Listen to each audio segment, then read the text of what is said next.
So good morning guys, I hope you guys be safe in a home, isn't it?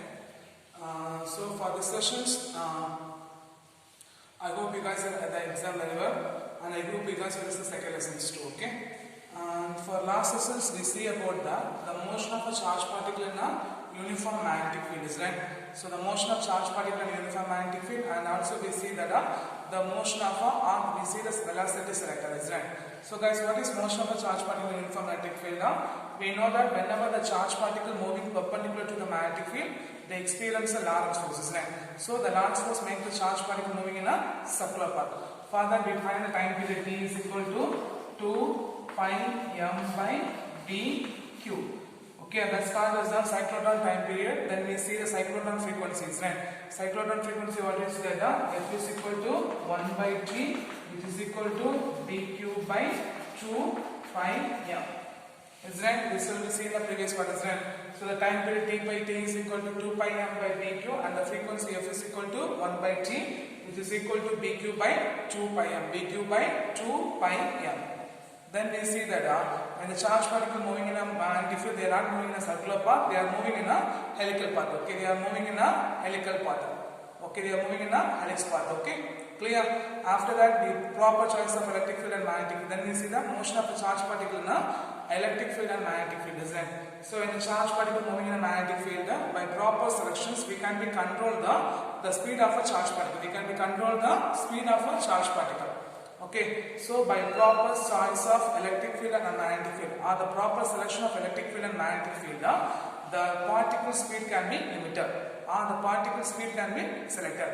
So this velocity is called as the velocity selector. So what we get, v0 is equal to what is that? v0 is equal to E by B. v0 is equal to E by B. Clear? So these are the things we see in the previous session, isn't it? So today's sessions we are going to see two important board exam questions.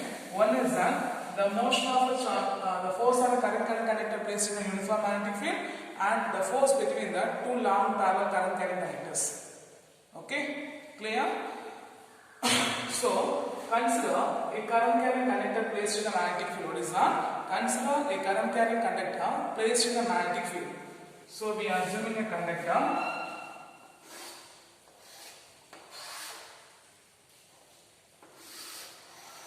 Okay, we are assuming a conductor, it carries the current.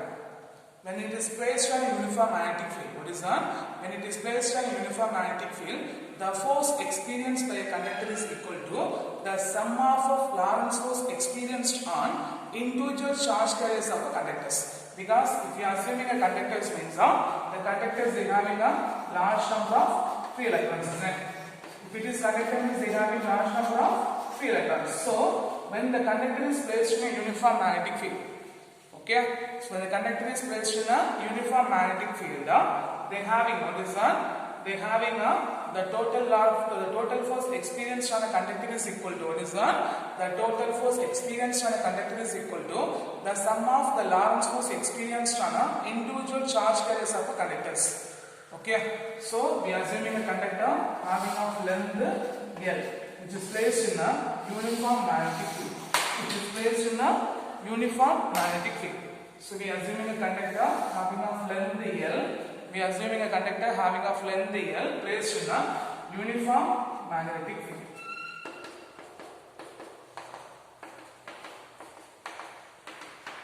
In which we are assuming a small segment. We are assuming a small segment having of length dl and area of cross section A. Area of cross section A. Okay. So what's the point? We say that when a conductor is placed in a uniform magnetic field, the force experienced on a conductor is equal to the sum of a Lorentz force experienced on a individual charge carriers. Sum of a Lorentz force experienced on a individual charge carriers of a conductor. So we are assuming a conductor having a small segment having of length dl and area of cross section A. So already in our second lesson we learned that when the current conductor is placed, whenever the current will be passed through the conductor, the electrons are drifted towards the positive terminal. Already we learned in our second lesson. So the relation between the current and drift velocity, what we get, I is equal to N A E into V. So what is the relation between current and drift velocity? I is equal to N A E into Vd. Okay. Now, if a conductor, what is that? If this conductor placed in a uniform magnetic field, the force experienced on each charge carriers. Okay. So the force experienced on a charge carriers of a conductor, F vector is equal to minus E into Vd vector plus V vector.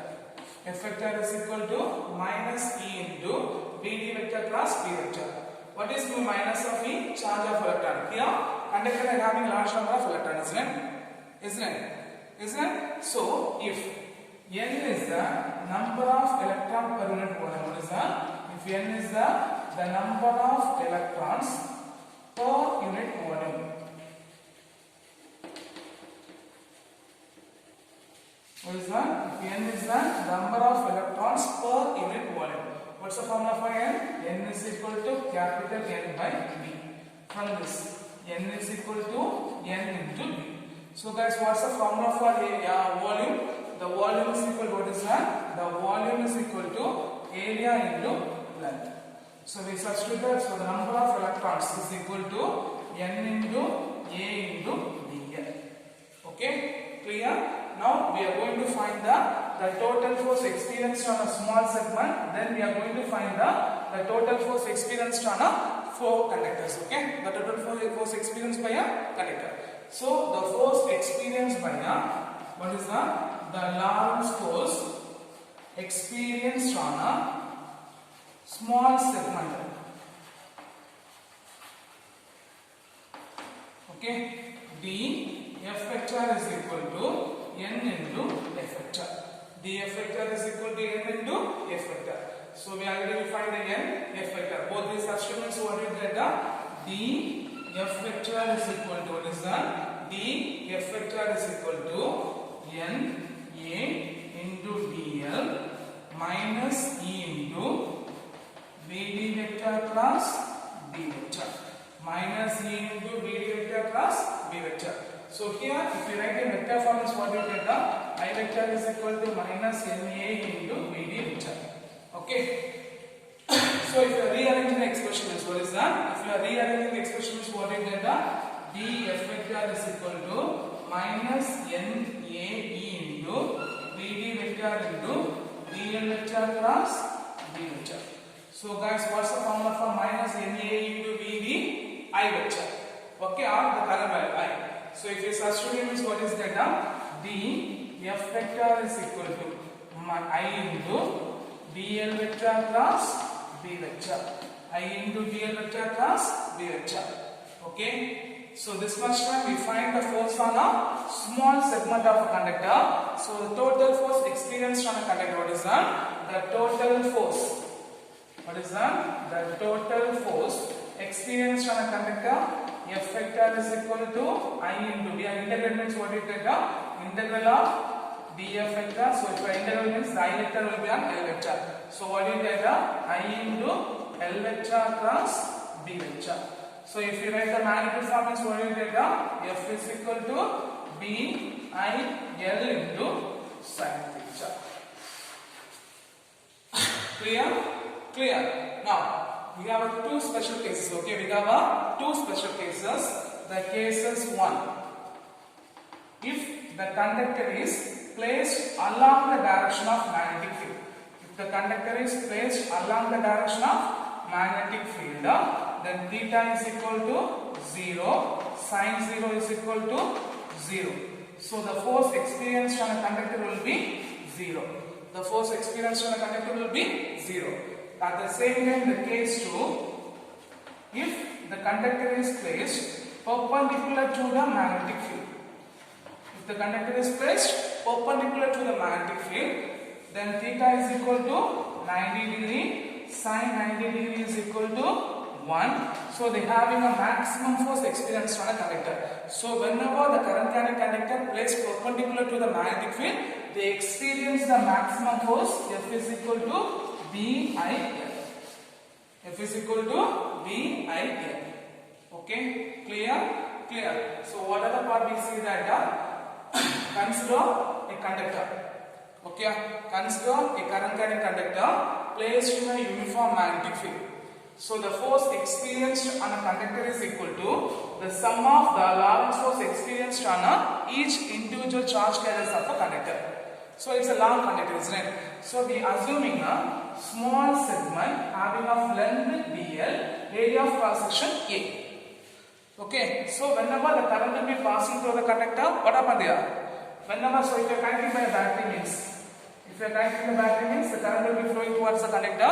So if a current will be flowing through the conductor means they experience the charge carriers experience the drift velocity, right? So in the first lesson, second lesson we learned the relation between the current and drift velocity. So I is equal to NAE into VD. I is equal to NAE into VD. Okay. Now this current carrying conductor is placed in a uniform magnetic field. What is that? The current carrying conductor is placed in a uniform magnetic field. The force experienced on a charge carriers of a conductors. Each charge carries how much of force will be experienced. F vector is equal to minus E into VD vector plus B vector. But if N is the number of electrons per unit volume means N is equal to N by V. We take a number of electrons N is equal to N into V. So what we get? We multiply the words of volume. Volume is equal to area into length. So A into dl. Okay. Now the force experienced on the small segment. What is that? The force experienced on a small segment. dF vector is equal to n into F vector. So we multiply the number of electrons into what is that? The force experienced on a small segment is equal to the product of the number of electrons. What is that? The product of number of electrons into the force experienced by the charge carriers. Okay, the number of electrons into the force experienced by the charge carriers. So we substitute that NA into dl is equal to minus E into VD vector plus VD vector. So here the I into dl vector is equal to what is that? The I into dl vector is equal to minus NA into VD into dl vector. So we substitute in the above expression. Okay, so df vector is equal to I into dl vector plus B vector.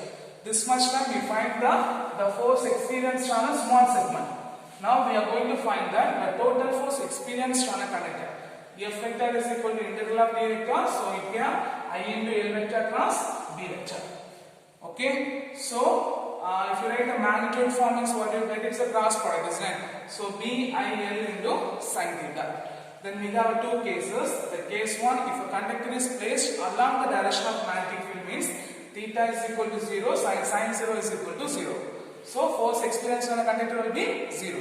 And case 2, if a conductor is placed perpendicular to the magnetic field means theta is equal to 90 degrees, sin 90 degrees is equal to 1. So they experience the maximum force. Okay, in which the direction when a conductor is placed in a magnetic field, the direction of force experienced by a conductor is given by the Fleming left hand rule. What is that? The Fleming left hand rule. So when a current carrying conductor is placed in a uniform magnetic field, the force experienced by a conductor or the direction of force experienced by a conductor is given by Fleming left hand rule. Okay, so we take a four fingers, forefinger, middle finger, thumb finger, forefinger, middle finger, thumb finger, held mutually perpendicular to each other. Held mutually perpendicular to each other. So the forefinger,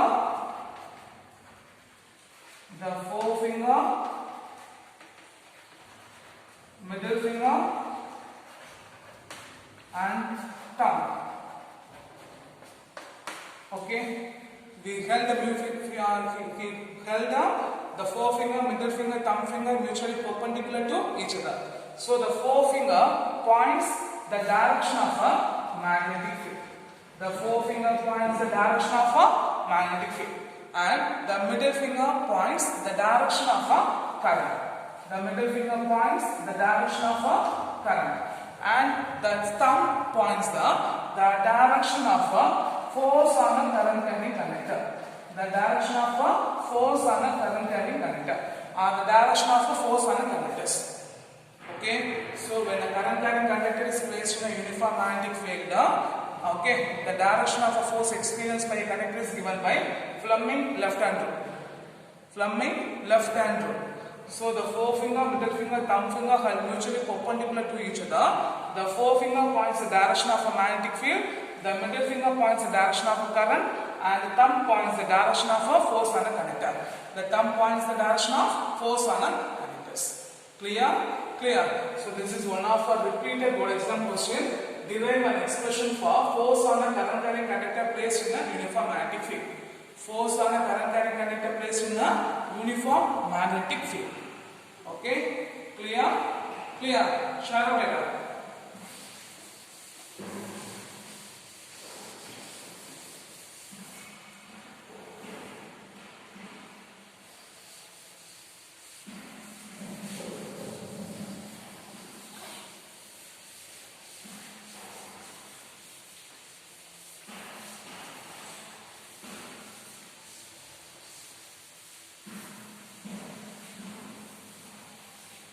The next one is the force between two long parallel current carrying conductors. What is that? The force between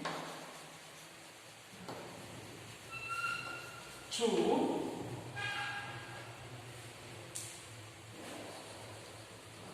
long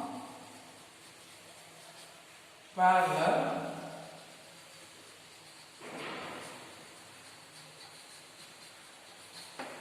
current carrying conductors.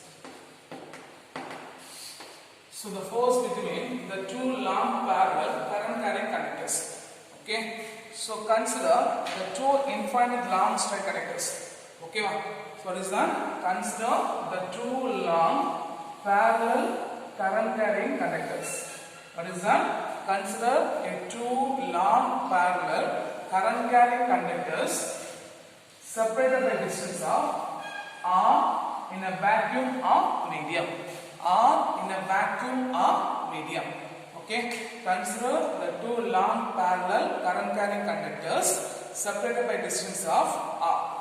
Okay. Let I1 and I2 be the current passing through the conductor A and B.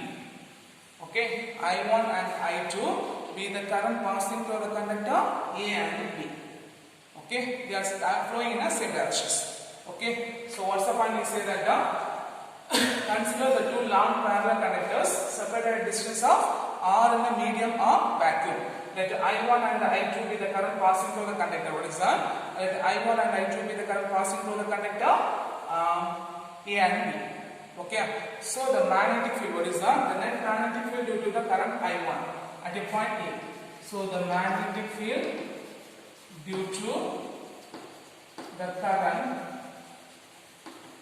I1. The magnetic field due to the current I1. What's the formula for the magnetic field due to a long straight conductor? B is equal to mu 0 I by 2 pi r, isn't it? So here what is that? B1 is equal, what is that? B1 is equal to, what is that? B1 vector is equal to mu 0 I1 divided by 2 pi r, okay, into minus I cap, okay, because here the magnetic field will be produced. What is that? The magnetic field will be produced. The direction of a magnetic field, what is that? The direction of a magnetic field is perpendicular to the plane and acting inward. Okay, so we take the minus axis. What is that? So if you write this, what you get? The minus of mu 0 I1 by 2 pi r into I cap.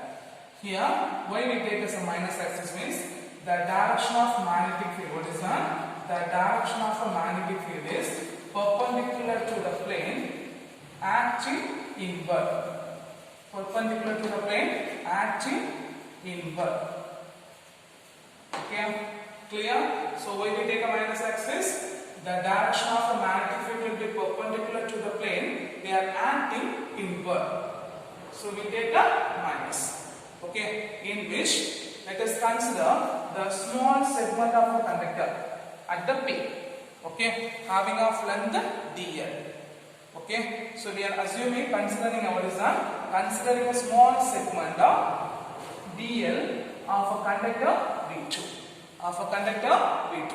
So the force experienced on a conductor due to the magnetic field of A. What is that? D F is equal. What is that? D F vector is equal. What's the formula for magnetic field?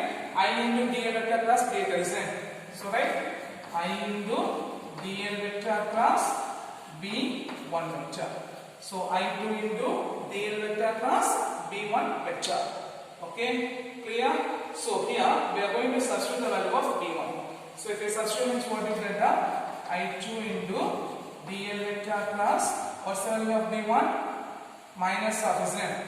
So minus mu 0 I1 by 2 pi r into, here the magnetic field will be along the k axis. So what you get?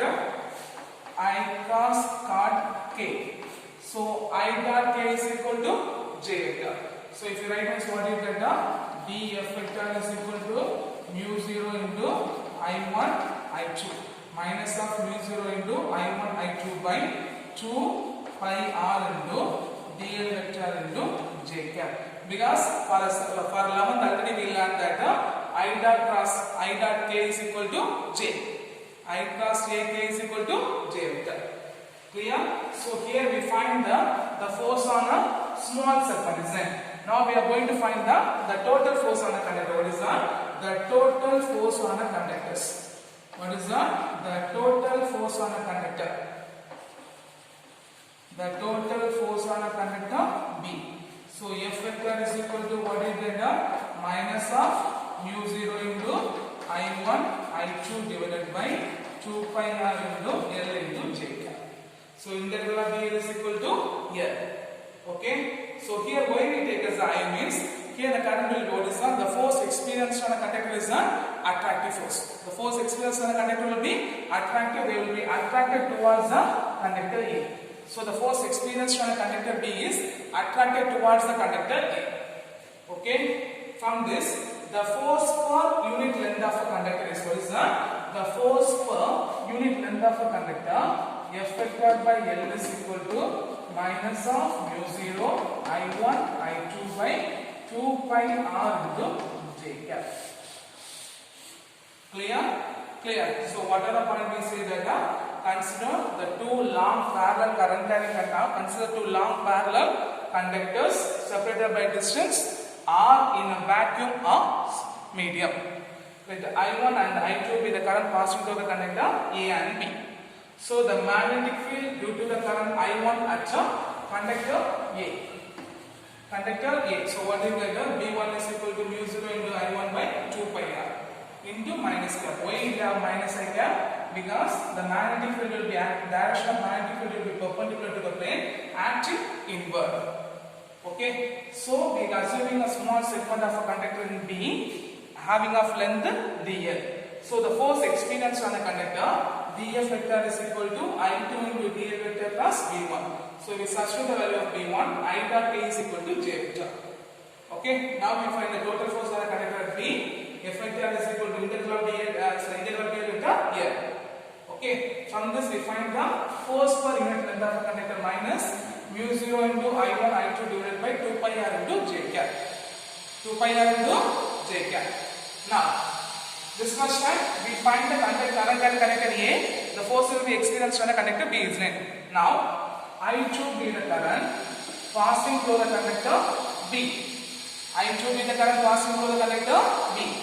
So magnetic field I2 the current at B is equal to B2 vector is equal to mu 0 into I2 by 2 pi r into I cap. I2 by 2 pi r into I cap. Okay. So here the direction of a magnetic field is what is that? The direction of a magnetic field will be perpendicular to the plane, but they are acting outward. They are acting outward. Okay. Now we assuming a small segment of a conductor A. The small segment of a conductor A. So the force will be the force experienced on a conductor df is equal to I1 into dl vector cross B2 vector. I1 into dl vector cross B2 vector. So substitute the value of B2. df vector is equal to I2 into dl vector cross mu 0 I1 divided by 2 pi r into I vector cross k vector. So I vector cross k vector is equal to j. So right means what is that? df vector is equal to mu 0 I1 I2 by 2 pi r into dl vector into j cap. This much time we find the force on a small segment of a conductor at A. So the total force experienced on a conductor at A. So the total force experienced on a conductor F vector is equal to mu 0 I1 I2 by 2 pi r into L into j cap. Okay. Now the force experienced by a conductor, what is that? The force per unit length of a conductor Fl is equal to mu 0 I1 I2 by 2 pi r into j cap. Okay, clear? So from these two expressions we can say that when the current flow through the conductor, what is that? The force between the two parallel conductors will be attractive. The force between the two parallel conductors will be attractive. When it is attractive means the current will be flowing in the same directions. If the currents are flowing in the same directions. Okay, at the same time the force between the two parallel conductors will be repulsive. The force between the two parallel conductors will be repulsive if the current will be flowing in the opposite directions. The current will be flowing in the opposite directions. Okay, so the force between the two long parallel conductors will be attractive if the current will be flowing in the same direction. So here the current will be flowing in the same direction, so we get the attractive force. One is a minus, other one is a plus. At the same time, if a current will be flowing in the opposite direction, I1 is moving upward, I2 is moving downward, means they experience the repulsive force. Okay, clear? So from this we find the definition of ampere. Okay, so what is definition of ampere is when a constant current. What is that? When a constant current flowing in a two long parallel current conductors. Two long parallel conductors kept in a, what is that? Separated at left hand side at a distance of 1 meter in Yara vacuum. 1 meter in Yara vacuum, which experience the force of a conductor, which experience the force of 2 into 10 power minus 7 Newton per unit length of a conductor, means they call this 1 ampere. So two long parallel current, when a constant current flow in a two long parallel conductors separated by a distance of 1 meter in Yara vacuum, which experience the force of 2 into 10 power minus 7 Newton per meter length. What is the Newton per meter length means? Then it is called as a Newton per unit meter length means, then it is called as a 1 ampere. Clear? So for this sessions we see two important prime question. One is derive an expression for the force between the two long parallel conductors. Other one is derive an expression the force experienced by current carrying conductor placed in a magnetic field. Then we see the two important 2 mark question. One is straight Fleming left hand rule and another one is define ampere. Clear? Clear. So I hope you guys understand the session and please be learn. Okay? Clear? Thank you guys.